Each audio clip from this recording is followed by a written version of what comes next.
All right, yeah. Let's talk about how we got started.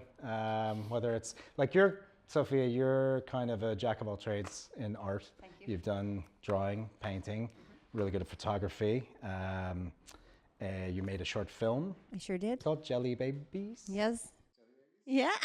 You've done your research. It wasn't very funny.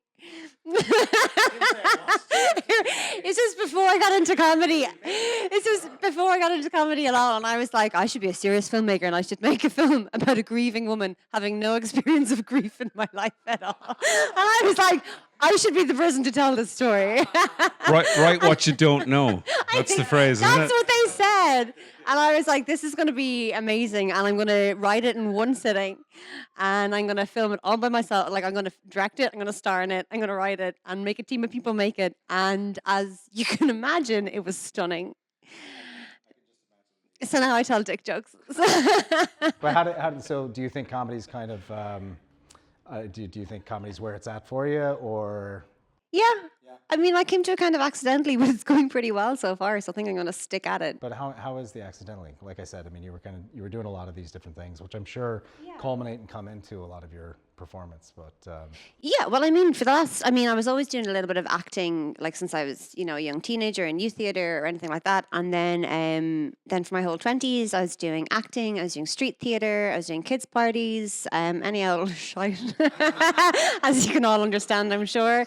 And I think just all those skills finally led to, getting on stage wasn't an issue for me. Like once I had the material that was there and I'd done a bit of writing, and so it all kind of came together and I went, this is what I should have been doing.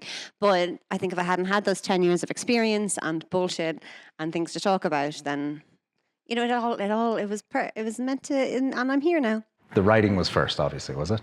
Or you were doing like a lot of comedy writing before actually getting... No, like I said, just sad woman writing. Okay. Just like, trying to be poetic and artistic. And I was like, tell dick jokes, you stupid bitch. As we all say to ourselves once. Yeah. Yeah, there's not enough dick jokes in Jane Austen's novels. Oh, No. Do a few. There is the one. There's the one, yeah. How did I get started? I don't know. I mean, I was born... no, that's too far. Let's go forward. I want to start again then. Like, I'm very old, so when I was growing up, there was no internet. There was just whatever's on TV at that time. You watched it. There was nothing to... And I grew up in the Midlands. Myself, my younger brother, we used to make, like, we called them crazy tapes, where we do, like, our version of an American sitcom. And then we used to record family dinners at Christmas as well. For some reason, we had this little, like, tape deck thing. Were they funny, or was it just... No, I think it was just us being creepy. We're like the CIA or something. We'd record and then listen back to it. Like I said, there was Christmascape. Is this just audio, or was Just audio, yeah. And then we we made up these, like, I'm actually blushing now because I'm embarrassed about this. These kind of hybrid... We did a thing called Tap, which was like a gangster comedy musical, but it's all on audio. So we'd have like dance sequences where we'd just be like, like tapping on the table, which is kind of ridiculous. You should get these animated now. Yeah, well, I don't think these tapes exist anymore. And then as we got older, we made this thing called The Culture Show, which was like a sort of a variety show. It had like... Two Johnnies now. I was going to say, it's not your podcast. It had... Yeah, the two Johnnies were suing those guys for stealing our ideas. But it was like different shows, and there was like a music show where we'd make up a song. It was all basically improvised. And we'd like pass them around to our friends. And then eventually we tried to make a big crazy zombie movie, which never got finished, but we shot loads of it on this big, massive VHS camera that we got from school that we'd have to do in-camera edits because there was no editing suite. So that was kind of fun. And then stand-up just through watching Eddie Izzard, Susie Izzard, and she was a huge influence on me. Just like, I remember watching that going, all right, so comedy can be like this? Because up to that point, comedy on TV was like, oh, my mother-in-law is a fucking bitch. And I couldn't relate to that because I wasn't married and I didn't have a mother-in-law. But so I was like, oh, maybe I can do something a little bit weird, a little bit sort of surreal, I suppose. So when I started off, I was kind of aping him. But mainly it probably comes from being an awkward person, like a sort of an extroverted introvert, I suppose, where to draw focus away from me in a room, I just try to make people laugh. And I remember meeting my brother's college friends at this party, which was kind of overwhelming. So I was just trying to make everyone laugh, and I was succeeding. And then my brother was like, maybe you should do stand-up. And I mulled over that for a couple of years until he literally like dragged me into the halfpenny to get Tony Ferns' number. And then he was like, ring him right now. Because he knew I wouldn't, like, I'd hang on to his number for a couple of years.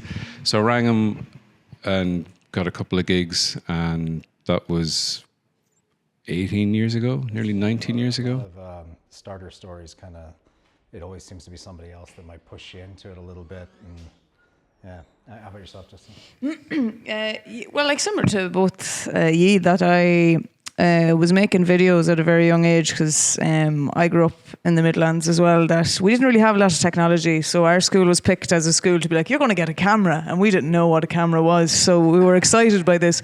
But we got to make a little film. And my teacher's brother was a DOP. And he saw it. And he asked who had filmed it. And he said it was me. And he was like, I think she probably has an eye for this kind of thing. So then I just got a camcorder from Santa and just started making my own videos, but they were always comedy. And again, like similar to you, your brother, I would get my brother roped in. My mother, father, aunts, uncles had to be in my films.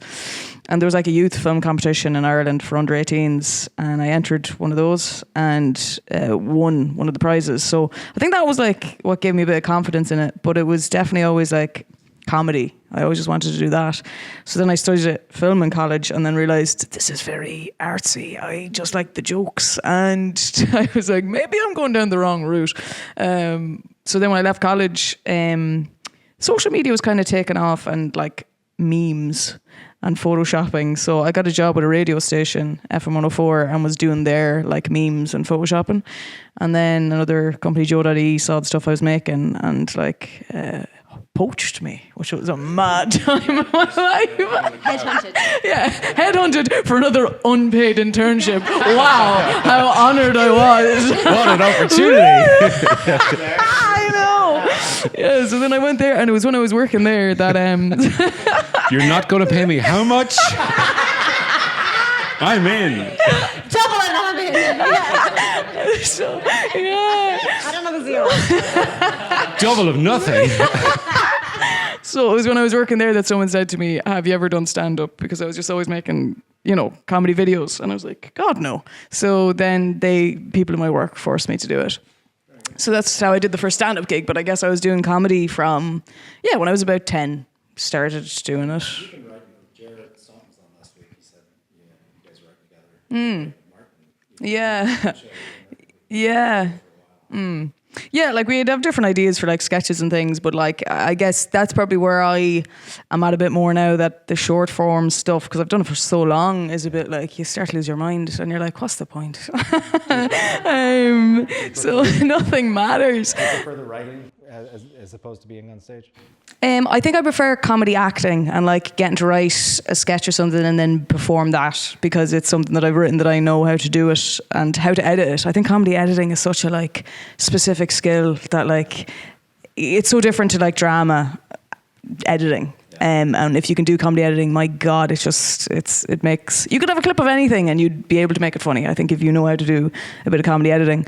But definitely I'm trying to just branch more into long form stuff at the minute because, I think it feels, when you do something online, you're like, it's 30 seconds and then everyone is like, that was great, now what's next? And you're like, I have nothing left to give. So it's also really frustrating when you can spend hours on an idea and filming it and everything, and it's like 30 likes, and then you do something silly and stupid and it goes viral. That's what always happens. I'm like, I have this well thought out storyboarded sketch I'll make, and then it's like no one. They're like, is she all right? And then an old lady face. Yeah, and it's like, love this. You're like, that definitely gets sometimes to you. You're like also like, great that people are enjoying it, but I'm also like, I don't know what people want sometimes, or what I want. So, Iain, how about yourself? You're based in Barcelona still, yeah? I am, yeah. People are under the impression I've left. Would you leave? For the horizontal reign of the UK. I'm the least qualified, definitely, to be doing comedy. Because, I was funny when I was younger, when I partied and stuff. I partied a lot. People always told me just like I was like, proper gay guy, like the good old-fashioned gays, when homophobia kept his honour place. When we were just expected to go out and dance and they were meant to have jobs and families. No thanks. I don't want to get married. I don't want to get divorced. But I was kind of always a funny person. I was funny. And I remember I had a teacher in school who was like, when I was doing a public speaking thing, said to me, can you make it funny? And I couldn't be funny on purpose. So I was really good at bouncing off of people. So I got sober in 2017. And after I got sober, I kept saying, oh, maybe now I'll try comedy. I just didn't. I didn't start comedy until I was 39. So I was approaching old queendom. And I actually did my first gig the night before my 39th birthday. But I signed up for a writing class, and because I'm Scottish, I paid €300 for it. So I was definitely going to do the end of year assessment. And I was the worst one in the class. Like, I cannot write. I've never written a joke down. I'm rubbish at it. And I kept thinking, oh my God, everybody was wrong about me. I'm not funny. And I turned up to do the open mic and I had a couple of bullet points and I got up and I just started talking, and that was it. Changed my life. I knew, like, the funny thing about getting sober was I was used to, when you go to like 12-step meetings, there's always some asshole in there being like, I put down the drink and I became a sculptor, horse riding champion of the universe. And I was like, I'm good at Excels. Like, I just didn't know I was like, what's my talent? And then I found it, and it has, like, for the last, I did a year of just really intense mics and then putting together a show about my life before I got sober. And then since then, it's kind of just got a life of its own, yeah. So something I have to ask, just because we have kind of a diversity of people who do online content and not. And how much would you say? And we'll go again. We'll just go around. It's all feet. I'll do that for free.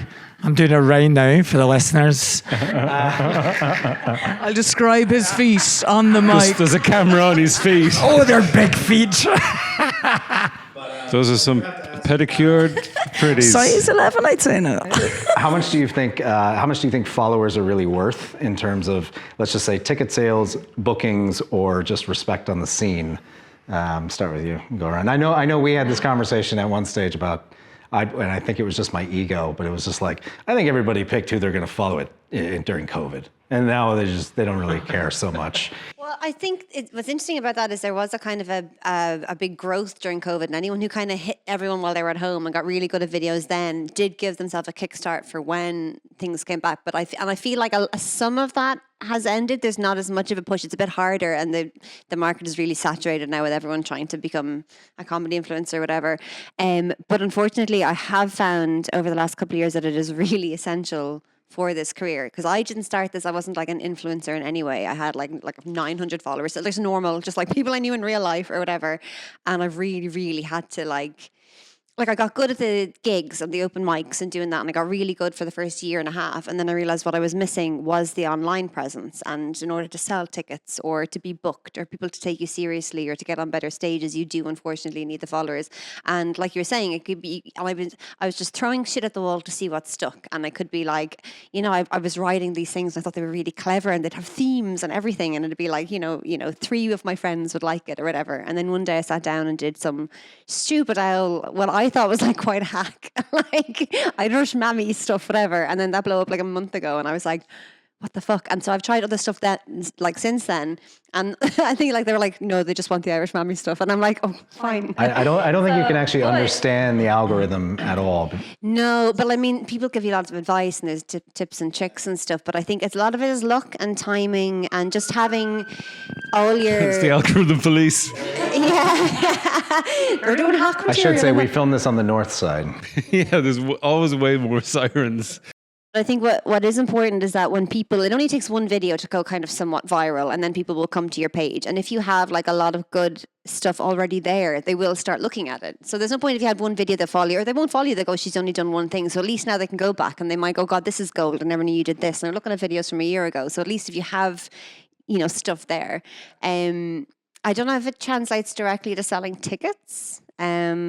I'm not sure yet. I don't know. I had a conversation with another host about this, and it was. I don't think it does. I think it just depends. I think it depends on the person, because you could have somebody like a Willow White who doesn't necessarily have a huge following online. He has a bit big enough, but he doesn't have a massive following. And I can have somebody with 6 figures that may not necessarily be known for stand-up, because it's happened before. We've booked them and didn't sell a single ticket. Yeah, but then those people are like doing their own tours and selling out. And things, Yeah, and do you know what I mean? So that's why I'm saying does the follower thing lead to as well, so they wouldn't necessarily be True. following Instagram or TikTok or whatever. Yeah. Well, I just use that as an example of a comedian that just sells tickets versus somebody who's got a lot of followers. Yeah. Yeah. Ticket sales, sorry, is like at my stage, because I'm very new in my career, is like a hustle. Like I don't have a lot of, I got Instagram 2 years ago when I started comedy, and I did not want it. And people were like, if you don't have it, you won't ever get booked. So then like I'm on like 1,800 and something now. But like I sell tickets on sheer, I hustle. If someone's been to my show, I tell them to tell someone. So I've been touring my show all through Europe. Just being like, I don't think if I was to blow up for a reel, it wouldn't be reflective of what people were paying to see with me anyway. So I think maybe like, so I'm good at community, but I always like feel a bit less than, because I'm like, I wish I could get something just funny on my Instagram, and I can't think funny. I just need to be in a room with someone and then slag them off and record it. And then but I just don't have it. So I think but the interesting thing is, like in Barcelona, I'm in the showrunners group, and we do look at followers when comedians are coming to the city to see whether we're going to book them or not. Like I have to really prove myself when I'm going. I couldn't get booked at no one would give me 5 minutes to the Glasgow Comedy Festival in March, and I had a sold out show. Like that's mad. Because I'm not known. Because unfortunately, the number in your followers does add like a legitimacy to you. Unfortunately, and I wish it didn't, because you could be complete shit. And that's the thing that I find is I find it not that it does a disservice, but sometimes I think that not necessarily that, but I think a lot of followers, because they know different characters they do online, sometimes will come to a show expecting that to be what the show is. I'm like, that's not. You just hold up a Snapchat and I'm like, it's not, but it's also because you can gain followers who don't necessarily go to comedy shows, so they don't know what a comedy or stand-up set is going to be like, so they just assume it's going to be that character that we've all liked or whatever, fallen in love with, and you're like, that's not what it is. So I think it can do a disservice in that sense. And the thing that also sometimes bothers me is that in terms of even outside of stand-up, but in any kind of production world, or with any broadcasting, that people look at someone who has a big following, and I don't think that's necessarily always right at times either, because I see so many stand-ups and comedians that don't build or don't just, it's just not it doesn't happen for some people because it's not what the algorithm wants. And these are incredibly talented people that sometimes it upsets me that does have such a impact at times where it doesn't necessarily translate to the funny. But then also in terms of an actual, do you see the direct followers then going to the shows? I have followers in fucking America and all over the world. I'm like, well, they're not coming to the the Laughter Lounge, or then I'm like, well, maybe, but I doubt it. So oftentimes you have that kind of thing that I don't know if it always translates either, unless you're very localized in where your following is and look at that religiously. But yeah, I don't know how important it is. I guess sadly it is in a lot of places that's viewed as indicator of your Success. and like justification to be there. And sometimes, I mean, I just have imposter syndrome all the time anyway, that I feel like, I don't know about this, but yeah. I think I could see a little bit in Edinburgh, whereas people, you know, I've been on the circuit maybe a similar amount of time as, or whatever, or we'd be as well known or whatever, and we'd have similar shows, but they might take a flyer from both of us and look at both our Instagrams and they go, well, this person has 70,000 followers and this one, so they'll go, well, we're going to take a punt on this one because, I mean, people are careful how they spend their money or their time, and they should be. So unfortunately, if it comes down to that and it looks similar, they're going to go for the more popular looking one. Yeah. Edwin, I'm going to aim this at you. You were on RT. What kind of changes have we seen in terms of approach to comedy with Irish television? Listen here, RT. Remember me? Huh? I'm not bitter. No. I'm joking. You and I have talked about production companies in Ireland before, and it's an interesting one because, you know, as traditional media starts to wane and then the online stuff starts to kind of gain, you got this weird sort of nether region, and this is no slight on anyone, because I think if you get a following online and you get an opportunity to do live comedy, you either can do it or you can't, or you can build on that. And there's people who have started off doing, you know, funny characters and whatever. Like Justine is a very good stand-up comedian, you know, but there are people who've gotten that opportunity and they just can't do that extra. So in that way, it's kind of the proof is in the pudding, but a lot of it it's the tail wagging the dog at this stage when it comes to some of it. And some of it is kind of baffling because it's also in how people get cast in movies now as well. Like there was this new Glenn Powell show. There was an actor who had the Hock-Tua girl. Hock-Tua girl in Max Power, yeah. She was recast. They recast the part and didn't tell her. So she had like all her friends around to watch her scene. Was that a real video though? In this, I'm not sure. See, that's the other thing. Was it Is AI? it real? I don't know. I didn't know if that was. Bitcoin issue that she had maybe. No, Hock-Tua was it. So apparently the story was there was a girl cast in the Max Power show, and then when she was sitting down to watch it, she had been replaced by the Hock-Tua girl, and she was like, "Oh my god!" But then I saw in the comments, "This is somebody taking the piss," and whatever. But it could be real, and the whole thing could be AI. Who knows now? But it does happen. She's watching it. She's seeing directors go. She's going, this person is perfect. This is a great actor. They've crafted their art, and they're like, nah, this one's got more followers. The daughter of Ethan Hawke and Uma Thurman. You know, she's starting from the bottom. You know. She wasn't obviously talking about. How did she? I mean, how did she make it? What's her story? she was in a Which show. camera? I don't know if you've heard. Listen here, Maya Hawke. No, she's good. But that's the thing. You either prove yourself or you don't. And with RTE, a lot of people in RTE don't have a fucking clue what they're doing. And it's basically not their fault in a lot of ways, because when I was there, people would get moved around. So you'd be head of sports would suddenly be the head of comedy. And they'd get moved around, and there's no kind of, like Channel 4, BBC have producers that take people who've written scripts for the first time and they sort of work through it with them, and they've got decades of experience and whatnot. You think it'd be somebody who's an expert in that field? Yeah. But RT doesn't have that. So I don't know. I think the future is not RT, and I don't think the future is the internet either. I think eventually the future will revert back to action.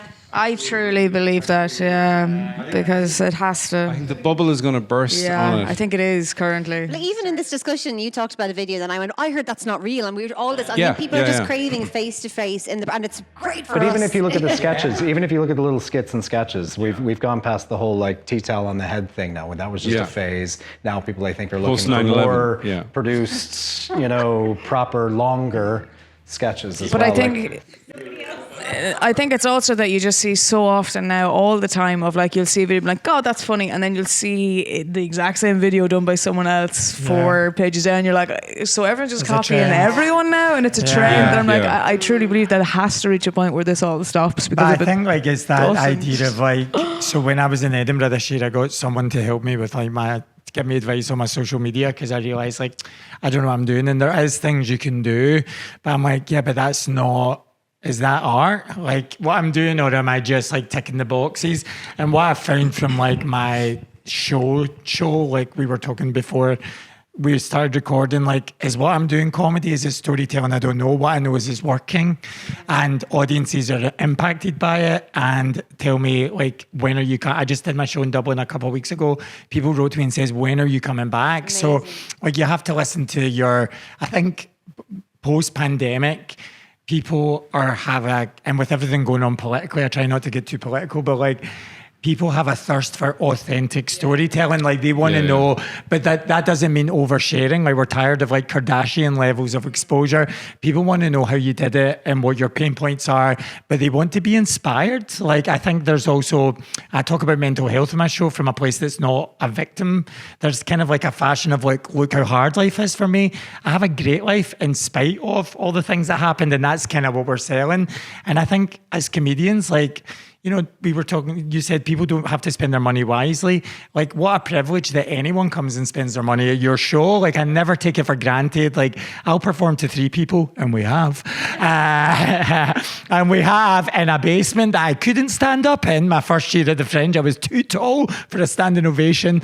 But it was like, I performed to 3 people, like the room was full, because all 3 of those people paid to be there. And I think that more and more people want to get out, they want community, they want connection, and they want to just forget for like an hour, and we can provide that. Yeah, you know? And I think as well, but it's just, you can't at the same time. Like the best thing for you for social media, I think, would be putting clips up of your show, but then you can't do that because you don't want to give that away from your show. Yet I fully believe if you put those clips up, they would skyrocket. I think for any stand-up doing it, that's the best thing to do, as opposed to trying to do something that you're like... Yeah, the Chris Kent model of, you know, just a couple of clips every, you know, and he just kind of, he's been plugging away at it, and, you know, he's always been one of the best, and then he just blew up, you know, and deservedly so, and he's not going around with a tea towel on his head. No.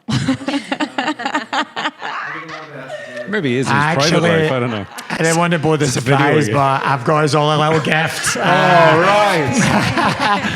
I got a little... Time for some culturally insensitive laughs. Who wants to be baby Jesus? Also, there's a genuineness that people pick up on. I think it's kind of like this. There's that uncanny valley, you know, with the AI and all that kind of stuff. And I think it's one reason Kyla does so well. I mean, Kyla Cobbler, she's very, very funny, but my God, is she genuine? Yeah.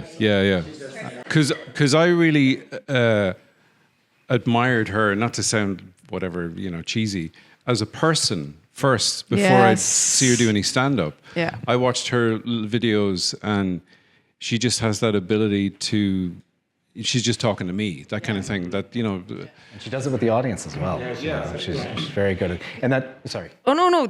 That's the one thing that they've always said about AI in the future, that the one thing it will never actually be able to replicate fully is personality. And I think that's why the people who are genuine or authentic are going to be the biggest currency, which I sound sick saying that out loud, but that's the terminology these wanker sites use. Cultural currency, yeah. But that's going to be the thing that... But people find the truth really disarming. I think, like, you know, people mistake oversharing with vulnerability.